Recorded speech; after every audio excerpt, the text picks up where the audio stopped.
नमस्कार दोस्तों, स्वागत है आप सभी का यमुना अथॉरिटी की जो स्कीम आई हुई है प्लॉट्स की, रेजिडेंशियल प्लॉट्स की, जिसका कोड है आरपीएस 10/2026। उसकी हमने पूरी जानकारी आपको ऑलरेडी दे दी है। उसके लिए आपको अप्लाई कैसे करना है उसकी भी पूरी जानकारी आपको दे दी है। अगर आपको इनकी जानकारी नहीं है तो वो वीडियो भी आप देख सकते हैं, डिस्क्रिप्शन और कमेंट बॉक्स में आपका लिंक मिल जाएगा। ठीक है, बाकी जानकारी आप सभी को, काफी लोगों को मिल चुकी है। जिनको जानकारी मिल चुकी है उनके मन में काफी कुछ सवाल हैं जो अभी भी दिमाग में घूम रहे हैं। कुछ लोगों का है कि भाई भूखंडों की, मतलब इनकी जो एक्चुअल कॉस्ट है वो कितनी पड़ेगी, किस सेक्टर में कितने प्लॉट निकले हुए हैं, रजिस्ट्रेशन चार्जेस हमारे पास नहीं है तो फाइनेंस कराने का क्या प्रोसेस है, कहाँ से फाइनेंस करा सकते हैं। और सबसे बड़ा डाउट बनता है कि मान लो मेरा अलॉटमेंट हो जाता है तो फ्लैट को, वो प्लॉट को हम कब सेल कर सकते हैं, क्या निकलते ही अलॉटमेंट लेटर पर सेल कर सकते हैं। तो इन चीजों के बारे में आज हम इस वीडियो में आराम से बात करेंगे। वीडियो को कर दो लाइक, वीडियो को हाइप वाले पॉइंट दे देना, हाइप कर देना, वीडियो को शेयर कर देना अपने सभी जानने वालों के साथ, जिसके भी मन में कोई डाउट हो इस स्कीम से रिलेटेड, सबके साथ ये वीडियो कर देना शेयर। और चैनल पर बने रहना, क्योंकि गवर्नमेंट की जितनी भी स्कीम आती है सबकी जानकारी हम आपको लगातार देते रहते हैं। अब बात करते हैं, पहले ओवरव्यू बता देते हैं एक बार स्कीम का। देखो 15C, सेक्टर 15C, सेक्टर 18 और सेक्टर 24 ये है, तीन सेक्टर है जिसके अंदर प्लॉट्स निकले हुए हैं। 6 अप्रैल 2026 से ये स्कीम में रजिस्ट्रेशन स्टार्ट हो चुके हैं और 6 मई 2026 तक आप इसमें अप्लाई कर सकते हैं। ड्रॉ के बेस पे अलॉटमेंट होगा, जो कि ड्रॉ की डेट है वो भी अनाउंस हो चुकी है 18 जून 2026, जिसका लाइव टेलीकास्ट हमारे चैनल पर भी आप अटेंड कर सकते हैं। ये तो हो गई इसकी इंपॉर्टेंट डेट। अब सवालों का जवाब शुरू करते हैं एक एक करके। देखो जो प्लॉट निकले हैं वो है 6 साइज के प्लॉट है, स्क्वायर मीटर में भी आपके सामने लिखे हुए हैं और गज में भी, जिसमें भी आपको समझ में आता हो वो आप देख सकते हो। 162 मीटर से लेकर 290 मीटर तक के प्लॉट आपको इस योजना में देखने को मिलेंगे। और जो सेक्टर रहने वाले हैं, सेक्टर 15C जैसे है, सेक्टर 15C के अंदर 4 ब्लॉक आपको देखने को मिलते हैं, ए बी सी और डी। जिसमें ये प्लॉट मिलेंगे आपको वो है ब्लॉक 2 ही है, ब्लॉक ए और ब्लॉक बी में प्लॉट निकले हुए हैं।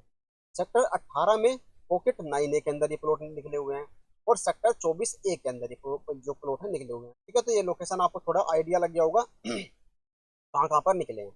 अब बात करते हैं थोड़ी सी लोकेशन की। सबसे पहले चलो रेफरेंस के लिए हम दिल्ली को ही लोकेशन एज मान लेते हैं। रेफरेंस लोकेशन ये दिल्ली है आपका।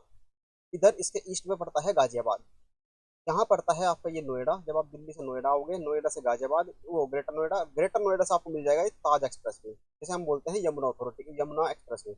ठीक है, ये लिखा है ना दनकोर, ये ही इसी यमुना अथॉरिटी जो यमुना एक्सप्रेस वे है इसी के साथ साथ दोनों साइड बसा हुआ है जो शहर, उसका नाम है यमुना सिटी। उसी में ये प्लॉट की स्कीम आई हुई है। और ये खास क्यों है ये सिटी, कि यहाँ पर आ गया है नोएडा इंटरनेशनल एयरपोर्ट, जो कि एक इंटरनेशनल एयरपोर्ट है और एशिया का सबसे बड़ा एयरपोर्ट ये इसे कहा जा रहा है। ठीक है, तो इसलिए ये बहुत ज्यादा फेमस हो रहा है, क्योंकि जहाँ पे भी एयरपोर्ट होता है उसके आसपास की जो लोकेशन होती है वो बहुत ज्यादा प्रीमियम हो जाती है। ऐसा ही एक्सपेक्ट करके इसको भी लिया जा रहा है, जिसकी वजह से यहाँ पर डिमांड बहुत ज्यादा है। थोड़ा सा वो जूम करोगे तो देखो यहाँ पर आ जाओगे, ग्रेटर नोएडा से ये यमुना एक्सप्रेस शुरू आपको हो जाता है, ये मिर्जापुर गाँव पड़ता है, ये रबूपुरा पड़ जाता है, फिर ये आपकी लोकेशन है। ठीक है, तो यहाँ से ये एक्सप्रेस हो जाता है सीधा मथुरा और सीधा आगरा तक ये चला जाता है। अब जो सेक्टर 15C और सेक्टर 18 है वो जब आप ग्रेटर नोएडा से जाओगे आगे की तरफ तो लेफ्ट साइड में आपको पड़ेंगे सेक्टर 18 और सेक्टर 15, और राइट साइड में आपको पड़ेगा इस एक्सप्रेस वे के सेक्टर 24A। थोड़ा सा और जूम करते हैं, लोकेशन का थोड़ा सा आइडिया देते हैं। जो आप देख रहे हो फोर यमुना सिटी, ठीक है, तो जो ये रेड मार्क आप देख रहे हो, देखो यहाँ पर तो ये है सेक्टर 15C की लोकेशन है ये। और जो प्लॉट आने वाले हैं ये जो पचोकरा, तो ये पचोकरा गांव है, इस गांव के पास में ये प्लॉट है जो काटे गए हैं, जो इस स्कीम में आपको मिलने वाले हैं अगर आपका अलॉटमेंट होता है। और यहाँ पर आप देख रहे हो सेक्टर 18 में यहाँ के आसपास, इस एरिया के आसपास जाके आपको मिलेंगे ये वाले प्लॉट जो सेक्टर 18 में आए हैं। ठीक है, थोड़ा सा और उसको क्लियर करते हैं। देखो ये सेक्टर 18 है, ये रबूपुरा बंगर, इधर आपका जो ये अछीजा बुजुर्ग गांव है, और इधर कहीं जाके आपको ये प्लॉट जो है मिलने वाले हैं। तो ये सेक्टर 18 हो गया। और इस साइड आपको पड़ता है ये सेक्टर 24A। सेक्टर 24 जिस साइड है ये थोड़ा सा इसमें इंडस्ट्रियल है, जैसे वीवो का इंडस्ट्रियल पार्क है वो सेक्टर 24 में पड़ता है आपका। और पतंजलि का आपका जो इंडस्ट्रियल पार्क है वो भी आपका यहीं पे पड़ता है। गोर यमुना सिटी आप ये देख ही रहे हो इस साइड है। ठीक है, तो ये सेक्टर 19 है, रोड के साथ में, बिल्कुल हाईवे के साथ में, और इसके इस साइड पड़ता है ये सेक्टर 18। यहाँ पर ये प्लॉट आएंगे। ठीक है, तो कुछ कुछ लोकेशन का आइडिया आपको लग रहा होगा, लग गया होगा बल्कि, मतलब ये सेक्टर 15C है नीचे जाके, ऊपर ये सेक्टर 18 है। ठीक है, तो आइडिया लग गया आपको। पचोकरा गांव के पास में आपको प्लॉट जो मिलेंगे वो सेक्टर 15C वाले ए और बी ब्लॉक के अंदर। अब बात करते हैं अभी किस सेक्टर में कितने प्लॉट हैं। ये है ब्लॉक ए और बी, टोटल जिसमें प्लॉटिंग की जा रही है एरिया, उस प्लॉट का एरिया है 1,32,040 स्क्वायर मीटर। इतना ग्रीन एरिया है उसके अंदर, इतना रोड का एरिया है जो आप स्क्रीन पर देख रहे हैं, और इसकी जो प्लॉट जिसमें प्लॉटिंग की जा रही है वो है इतना एरिया। तो प्लॉट बताते हैं आपको सीधा किस किस साइज के हैं, कितने प्लॉट है। तो देखो मेजर जो प्लॉट्स हैं, मैक्सिमम जो प्लॉट है आपको स्कीम में पता ही होगा कितने प्लॉट निकले हुए हैं। टोटल प्लॉट निकले हुए हैं 973, 973, जिसमें से 708 प्लॉट जो आपको मिलेंगे वो है sector C. Maximum high chances है, हाई प्रोबेबिलिटी है कि अगर आपका प्लॉट अलॉटमेंट होता है तो वो सेक्टर 15 सी में आपको मिलेगा। अब बात करते हैं, 162 मीटर के प्लॉट है यहाँ पर, 184 मीटर के हैं, 200 मीटर और 224 मीटर। 162 मीटर के प्लॉट है यहाँ पर 252, 184 मीटर के 8 प्लॉट है। अब आप देखो 162 मीटर में टोटल 476 प्लॉट है, जिसमें से 252 तो यहीं पे हैं, और जो बाकी के मैक्सिमम फ्लैट्स हैं, प्लॉट्स हैं, वो सेक्टर 18 में आपको देखने को मिलेंगे। सेक्टर 100 यहाँ पर लिखा हुआ है 184 के 8 प्लॉट हैं, 183, 184, आप इसको 184 ही बोलो, ठीक है। ये 8 प्लॉट है, ये आपको 8 है। अगर आप इन दोनों में से किसी में भी अप्लाई करते हो तो आपको ये सेक्टर किस सेक्टर में मिलेंगे, सेक्टर 15 सी में आपको ये प्लॉट मिलेंगे, ठीक है। 200 मीटर की बात करते हैं, 442 प्लॉट हैं 15 सी के अंदर। टोटल प्लॉट कितने हैं, 441। तो अगर आप 200 मीटर में भी अप्लाई करते हो, हाई चांसेस है कि आपको प्लॉट मिलेगा सेक्टर 15 सी के अंदर। अब बात करते हैं कौन सा है अगला प्लॉट कैटेगरी, 224 मीटर, 6 प्लॉट है। अब ये भी देख लो, 223 मीटर, 6 प्लॉट है, 6 के 6 प्लॉट आपको मिलेंगे सेक्टर 15 सी के अंदर। तो मैक्सिमम फ्लैट जो प्लॉट आपको मिलेंगे सेक्टर 15 सी के अंदर मिलेंगे। जो 290 का प्लॉट है, 290 साइज का, ये है आपका 24 ए के अंदर। दो प्लॉट है और दोनों के दोनों ये 24 ए के अंदर है, ठीक है। तो ये आप देख सकते हो, स्क्रीन से क्लियर हो जाएगा आपको 15 सी में कौन कौन से प्लॉट है, कितने कितने प्लॉट है, किस साइज के, ठीक है। अब बात करते हैं सेक्टर 18 की। सेक्टर 18 आपका, सेक्टर 18 में जहाँ प्लॉट है 9 ए, एरिया वगैरह आप देख सकते हो। देखो ये सेक्टर 19 है, और ये पिंक वाला आप देख रहे हो ना, ये पिंक लाइन ये है कमर्शियल, और ये जो ट्रायंगल शेप में है ये है आपके प्लॉट जो कटे हुए। इसके आसपास की ये वाली जमीन और ये वाली जमीन खाली पड़ी हुई है, मतलब आसपास देखोगे तो अभी थोड़ा खाली जमीन ही है, कोई खास डेवलपमेंट आपको वहाँ पर नहीं मिलेगा। ये घनौरी गाँव की लोकेशन है, जिससे आप आइडिया लगा सकते हो। देखो दोनों साइड लिखा हुआ है जंगल और जंगल, ठीक है। अभी फ्यूचर यूज के लिए ये वाले प्लॉट खाली छोड़े गए हैं जंगल वाले। अब सेक्टर 18 में कितने प्लॉट है टोटल, टोटल प्लॉट है 203, और 203 के 203 प्लॉट आपको मिलेंगे 162 मीटर के। तो 252 प्लॉट 162 मीटर के हो गए 15 सी में, 203 हो गए यहाँ पर, ठीक है। तो अगर 162 में अप्लाई करते हो तो चांसेस है कि 15 सी में भी मिल सकता है, और चांसेस है कि 18 में भी मिल सकता है, क्योंकि यहाँ पर 200 से ऊपर प्लॉट सेक्टर 18 में भी है। अब 24 ए की बात करते हैं। 24 ए की लोकेशन पड़ती है गांव चक जलालाबाद। दो जगह लोकेशन में प्लॉट काटे हुए हैं, एक पड़ता है ताकीपुर बांगड़। तो दो लोकेशन में प्लॉट आपको देखने को मिलेंगे, ये आप इनका एड्रेस वगैरह देख रहे हो, ये इसके डिटेल्स हैं अन्य, और ये है प्लॉट के साइज और कितने प्लॉट है। तो 200 मीटर के कुछ प्लॉट आपके सेक्टर 24 ए में भी मिलेंगे, लेकिन यहाँ पर सिर्फ 39 प्लॉट ही आपको देखने को मिलेंगे। 290 के 2 मीटर निकले, 2 प्लॉट निकले हुए हैं स्कीम में, दोनों के दोनों प्लॉट है यहाँ पर, और 162 मीटर के 21, ठीक है। तो आपको आइडिया हो गया अब आपको किस सेक्टर में हाई चांसेस है प्लॉट निकलने के। बिल्कुल क्लियर हो गया वो, कोई डाउट हो कोई क्वेरी हो तो आप कमेंट कर सकते हैं। अब बात करते हैं आगे की, भाई कितना पैसा हमें देना पड़ेगा अगर कोई प्लॉट निकल जाता है। देखो एक आम आदमी जो होता है या पहली बार कोई अप्लाई करता है, जिसको लगता है कि भाई रियल एस्टेट में बहुत पैसा है, या यहाँ पर डिमांड जो चलती है वो ऑलमोस्ट डबल है प्राइस का, जो अथॉरिटी से अलॉटमेंट होगा तो हम भी अप्लाई कर देते हैं, डे वन पे हमारा पैसा डबल हो जाएगा। उनके लिए एक चीज है, वो सीधा सीधा कैलकुलेशन करते हो कि भाई जो रेट है, रेट देख रहे हो आप 36,260 रुपये पर स्क्वायर मीटर, और गज में अगर बात करोगे तो 30,217 रुपये मीटर, ये गज के प्लॉट आपको देखने को मिलेंगे एरिया में। वो सीधा इस जो प्लॉट का साइज होता है इससे मल्टीप्लाई कर देते हैं, और उसको एक्सपेक्ट करते हैं कि यही प्राइस है जो है हमें पे करना है, ठीक है। लेकिन ऐसा नहीं है। अब जैसे आप मल्टीप्लाई करोगे तो ये कॉस्ट आपके सामने आएगी, यही आपको लग रहा होगा कि प्लॉट की कॉस्ट है 162 मीटर, 183, 84, 200, 200, 223 और 290 मीटर, ये प्लॉट की कॉस्ट आपको लग रहा होगा कि ये है। लेकिन जो प्लॉट की कॉस्ट बनती है टोटल, वो क्या क्या बनाकर बनेगी। एक तो बेसिक प्लॉट की कॉस्ट है जो आपने सीधा कैलकुलेट करके कर ही लिया। दूसरा चांसेस जो चार्जेस लगते हैं वो लगते हैं पीएलसी, ये सबके ऊपर नहीं लगेगा। अगर लोकेशन के चार्ज आपके निकलते हैं, प्लॉट निकलते हैं, तो उन्हीं को ये पे करना है। अब लोकेशन के चार्जेस क्या होते हैं, मतलब लोकेशन वाले प्लॉट कौन से होते हैं, जैसे कि कॉर्नर का निकल गया, पार्क फेसिंग निकल गया, या 18 मीटर चौड़ी रोड पे निकल गया, ये पार्क फेसिंग है, इनको थोड़ा एक्स्ट्रा अमाउंट पे करना होगा, 5% हर हर पीएलसी के लिए, ठीक है। चलो ये तो पीएलसी वालों को पे करना होगा, ये सबके लिए मैंडेटरी नहीं।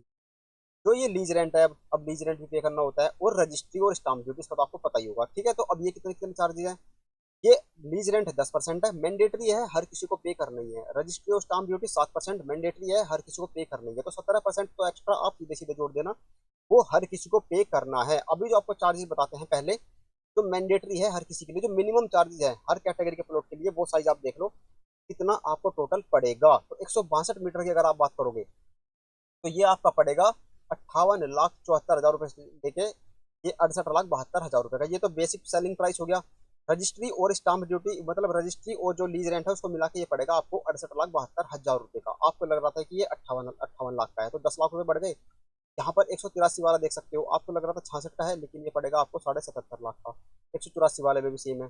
ये आप देख रहे हो 200, 223 और 290 मीटर के प्लॉट के रेट मिनिमम, अगर आपका नॉर्मल लोकेशन का निकलता है विदाउट एनी पीएलसी, ये आपको चार्जेस पे करने हैं। जो ये लीज रेंट और जो रजिस्ट्री चार्जेस हैं ये आपको पे करने पड़ेंगे लास्ट, मतलब 5 साल बाद, जब आपको पोजीशन मिलेगा, जब आपको रजिस्ट्री होगी, लेकिन आपको ये पे करना है। ठीक है, अब बात कर लेते हैं पीएलसी को लेके। पीएलसी अगर आपकी बेसिक सेलिंग प्राइस लिखा हुआ है स्क्रीन के ऊपर जो आप देख रहे हो, 162 मीटर का मिनिमम अगर विदाउट पीएलसी निकलता है तो 58 लाख। अगर एक पीएलसी लग गई तो 5% से रेट बढ़ जाएगा 61 लाख। अगर दो पीएलसी होगी तो 5% और बढ़ जाएगा, यानी कि 10% से रेट बढ़ जाएगा, 64 लाख रुपए हो जाएगा। 3 पीएलसी वालों को पे करना पड़ेगा 15% एक्स्ट्रा, जो कि पड़ेगा 67.5 लाख रुपए। अब इसके ऊपर लगेगी आपका जो रजिस्ट्री और लीज रेंट आपको पे करना है। तो हर कैटेगरी में आप देखो पीएलसी का रेट देख लो, स्क्रीनशॉट ले लेना और वीडियो शेयर कर देना अपने सभी जानने वालों के साथ। ठीक है, ये तो हो गए पीएलसी के साथ। विदाउट पीएलसी हमने रेट बता दिया आपको। अब आपको बताते हैं टोटल सारे चार्जेस मिला के कितने से कितने तक की रेंज में आपको ये प्लॉट पड़ेगा, वो आप देख रहे हैं अब स्क्रीन के ऊपर। 162 मीटर का प्लॉट आपको अपना दिमाग में रखना, 69 लाख रुपए से लेके, यानी कि 69 लाख रुपीज से लेके इसमें सारे चार्जेज एडेड हैं। इसके अंदर बेसिक सेलिंग प्राइस भी एडेड है, बेसिक जो कॉस्ट है प्लॉट की वो भी एडेड है, लीज रेंट भी एडेड है, रजिस्ट्री भी एडेड है और पीएलसी भी एडेड है। 1 पीएलसी के साथ इतना पड़ेगा, 2 पीएलसी के साथ इतना पड़ेगा, 3 पीएलसी के साथ इतना पड़ेगा। स्क्रीन पोज करके खुद से देख सकते हो। 68 लाख से 80 लाख तक की रेंज जाएगी। 183 मीटर का आपका पड़ेगा 77 लाख से 89 लाख का। 184 78 लाख से 89 लाख। 200 मीटर का आपका पड़ेगा 84 लाख से 97.5 लाख रुपए। और ये 223 मीटर का इतना पड़ेगा 1 करोड़ 9 लाख रुपए तक का पड़ेगा प्लॉट आपको। और 290 मीटर का 1 करोड़ 23 लाख से शुरू करके 1 करोड़ 41 लाख 48 हजार रुपए तक की रेंज। समझ में आ गया? ठीक है, समझ में ना आया हो तो वीडियो को फिर से पॉज करके बैक करके आप देख सकते हो। सारी चीजें राइटिंग में इसलिए लेके आते हैं हम रिटर्न में, ताकि आप इसको स्क्रीन पोज करके खुद से भी देख सको। अब चलते हैं तीसरे सवाल की तरफ। इसी का शायद आप इंतजार कर रहे थे कि कब कब प्लॉट को बेच सकते हैं, कब माला माल हो सकते हैं, कब हम अपने घर 30-40 लाख रुपए ऊपर के ला के रख सकते हैं, कब हम अमीर हो सकते हैं। क्या ये है वो सवाल आपको? अमीर कब, अब कब आप अमीर होगे? प्लॉट को कब सेल कर सकते हैं? जब सेल करोगे तभी कैश फ्लो होगा, तभी पैसा आएगा, तभी आप अमीर बनोगे। तो अभी जान लो कितना टाइम आपको लगेगा अगर एज पर रूल आप चलोगे। एज पर रूल से मतलब है जब आपको अथॉरिटी, यानी कि गवर्नमेंट आपको अलाउ कर देगी कि आप सेल कर दो, मतलब अभी आपके नाम पे रजिस्ट्री है, अब किसी को बेचोगे तो उसके नाम पे रजिस्ट्री हो जाएगी, उसको बोल रहा हूँ मैं एज पर रूल। सामने आप डेट देख रहे हो, मतलब जो प्रोजेक्ट से रिलेटेड जो इन्फॉर्मेशन इन्होंने रेरा को दी है वो आप स्क्रीन पर देख रहे हो। इंपॉर्टेंट डेट्स की बात चलते करते हैं सीधा। 1 जनवरी 2026 से इन प्लॉटिंग पे काम शुरू होगा, मतलब अभी वो जंगल ही पड़े हैं, वहां पर ना प्लॉटिंग हो रखी है, ना सड़कें बनी है, ना सीवर डले हैं, ना खंबे गए हैं, ना बिजली का कनेक्शन गया है। पहले ये सारी चीजें आपको अथॉरिटी करेगी, उसके बाद आपको पोजीशन देगी। तो 1 जनवरी 2026 से इसमें काम शुरू हो चुका है। और कब तक कंप्लीट काम करके देगी अथॉरिटी आपको? 30 सितंबर 2030। तो 5 साल तो लगेंगे इनको प्लॉट की कंस्ट्रक्शन, मतलब प्लॉट का रेडी करने में, कि आपको हैंड ओवर दे दे। अभी भी शुरू नहीं, खत्म नहीं होगा टाइम।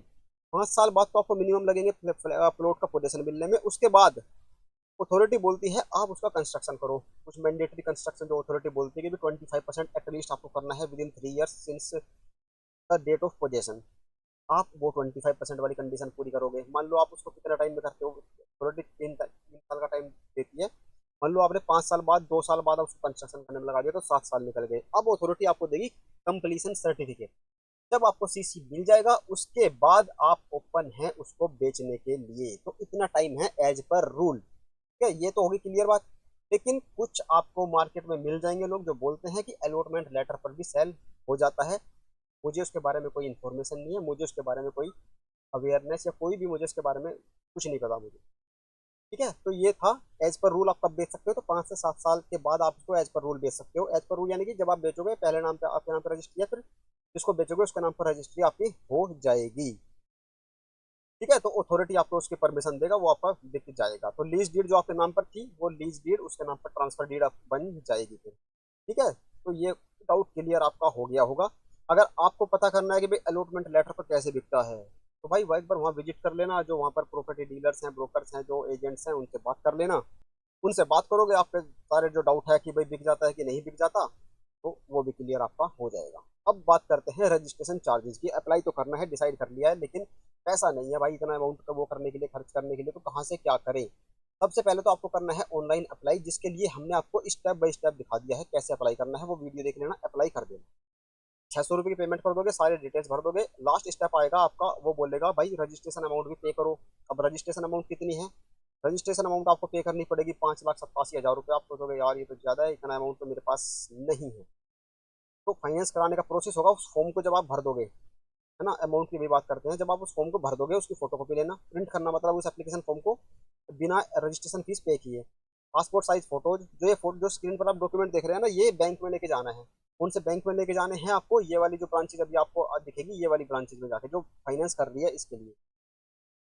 एप्लीकेशन फॉर्म की कॉपी लेके जाना, पासपोर्ट साइज फोटोज लेके जाना, 2-4 फोटो, मतलब ज्यादा फोटो लेके जाना, एक ये नहीं होगी एक ही लेके चले गए। आधार कार्ड पैन कार्ड लेके जाना और फोटो कॉपी के साथ लेके जाना। कैंसिल्ड चेक लेके जाना। और 10% आपका रजिस्ट्रेशन अमाउंट आपको पे करना है। कुछ पैसे भी आपको लेके जाने पड़ेंगे, वो भी अभी आपको बता देते हैं, आइडिया दे देते हैं मोटा मोटा कितना आपको खर्चा फिर भी आपको लगेगा। ऐसा नहीं है कि आप फाइनेंस कराने चले गए तो आपका जो रजिस्ट्रेशन अमाउंट है वो 100% फाइनेंस कर देगा, बस आपको 600 रुपये पे करने हैं। ऐसा नहीं है, इसके बाद भी आपका खर्चा होगा। ठीक है, अब देखो जैसे फॉर एग्जांपल लेते हैं 162 मीटर में आप अप्लाई कर रहे हो या 200 मीटर में अप्लाई कर रहे हो, तो 162 मीटर में अप्लाई करते हो, जनरल की बात करें तो 5,87,412 रुपये आपको पे करने हैं। इसमें से बैंक आपको फुल्ली वो नहीं करेगा फाइनेंस, इसमें से 10% आपको पे करना है, 90% बैंक फाइनेंस करेगा। यानी कि इसमें से 58,742 रुपये आपको जमा करने हैं। 58,742 रुपये तो बैंक आप जमा करोगे, बाकी के जो बचेंगे 5,30,000 32,000 रुपये वो बैंक फाइनेंस कर देगा। इसके लिए बैंक आपसे लेगा एक फीस, वो फीस कितनी होगी? 25-30 हज़ार रुपये कम से कम वो फीस होगी। तो वो 25-30 हज़ार रुपये आपका रिफंड नहीं होगा अगर आपका प्लॉट नहीं निकलता है। ठीक है, तो इससे आपको आइडिया लग गया कितना खर्चा आपका आएगा, बैंक कितने चार्जेस लेगा आपको अपने फाइनेंस करने की फीस, वो अभी हमें क्लियर नहीं है, बस जस्ट एक आइडिया से आपको हमने बताया है। उसके लिए आप क्या कर सकते हो, देखो अब आप एग्जैक्ट आइडिया लगा सकते हो, आप जो भी आपकी रजिस्ट्रेशन है उसका 10% निकालना आपको पे करना है, और उसकी जो फीस है फाइनेंस करने की बैंक की, वो भी बैंक आपसे लेगा। ठीक है, अब आप देख सकते हो कितना अमाउंट आपको पे करना है, कितने पैसे आपको बैंक में लेके जाने हैं। ये ब्रांचेज है जिसमें आपको जाना होगा अगर आप फाइनेंस करवाते हैं, तो सारी की सारी ब्रांच आपको नोएडा और ग्रेटर नोएडा में ही मिलेगी। ठीक है, देखो इसमें नीचे लिखा भी है 90% ईएमडी अमाउंट को बैंक वो कर देगा फाइनेंस। अब ये है कॉन्टैक्ट डिटेल्स। अब सारे बैंक सेम चार्जेस ले रहे हैं या ऊपर नीचे कम ज्यादा ले रहे हैं? अगर कम ज्यादा ले रहे हैं तो आप इन कॉन्टैक्ट नंबर पे भी कॉन्टैक्ट करके उनसे बात कर सकते हैं, उनसे पूछ सकते हैं। अगर वो फोन पे बता देंगे भी कितना चार्जेस वो ले रहे हैं फाइनेंस करने का, अगर कोई बैंक कम ले रहा है कोई ज्यादा ले रहा है, तो जहाँ से कम फाइनेंस हो रहा है वहां से करा लेना फिर आप। ठीक है, कॉन्टैक्ट डिटेल्स जो है आपके पास हर बैंक की स्क्रीन पर दिख रही है, इसका स्क्रीनशॉट ले सकते हो। ठीक है, अब बात करते हैं सबसे लास्ट सवाल कि भाई छोटा सा डाउट है कि भाई कुछ लोगों का कि भाई बस चेक बुक नहीं है और इसमें कैंसिल चेक लगाना है तो क्या करें? चेक बुक या तो आप इश्यू करा लो बैंक से, है ना, विद इन ए वीक आपके पास वो आ जाती है घर पे, डिलीवर एड्रेस पे डिलीवर वो हो जाती है। अगर नहीं है तो पासबुक की कॉपी भी आप इसमें अपलोड कर सकते हो। ठीक है, उनको बैंक डिटेल चाहिए। अगर आपका नहीं निकलता है प्लॉट तो आप रिफंड कहाँ पर आएगा? वो जो एक चेक अकाउंट होगा वो एप्लीकेंट के नाम से ही होना चाहिए। ठीक है, तो ये थे सारे डाउट। आई होप सारे डाउट्स आपके क्लियर हो गए होंगे। अभी भी कोई डाउट है तो कमेंट कर देना, बाकी वीडियो को देखो लाइक जरूर कर देना, शेयर कर देना, हाइप करने का ऑप्शन आता है हाइप कर देना, और चैनल को भी सब्सक्राइब कर लेना, क्योंकि गवर्नमेंट की जितनी आती है सबकी जानकारी आपको यहीं पर मिलती है। ठीक है, ऑलरेडी सारी जानकारी दे दी है। अगर अभी भी कोई डाउट हो, अथॉरिटी से कॉन्टैक्ट करना हो, तो आप स्क्रीन पर इस नंबर पर दिए गए नंबर पर कॉन्टैक्ट कर सकते हैं। सारे डाउट हो गए हैं हमारी तरफ से। स्कीम की जानकारी अभी भी और चाहिए तो डिस्क्रिप्शन और कमेंट बॉक्स में लिंक मिल जाएंगे, आपको अप्लाई कैसे करना है और स्कीम से रिलेटेड जो जानकारी है उसके। मिलते हैं अब अगले वीडियो में। Thank you so much.